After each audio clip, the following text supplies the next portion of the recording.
প্রিয় এইচএসসি শিক্ষার্থীরা, prosper academy ক্লাসরুমে তোমাদের সবাইকে স্বাগত।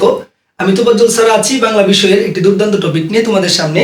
সেটা হচ্ছে বাংলা উচ্চারণের ক্ষেত্রে তুমি দেখতে পাবা যখন কোনো হয়জফলা পেয়ে যাবা কোনো শব্দের মাঝে অথবা শেষে, তখন তার উচ্চারিত রূপ কি হবে মাথায় রাখবা। সেটা হচ্ছে বর্গীয় জ ঝ ওকার হয়ে যাবে উচ্চারণের ক্ষেত্রে। যেমনটা আমি লিখেছি, একটু খেয়াল করো, উজ্জ। এবার এখানে উজ্জ কথাটা তুমি যখন উচ্চারণ লিখতে যাবা, রস্যু এর কোনো পরিবর্তন হবে না।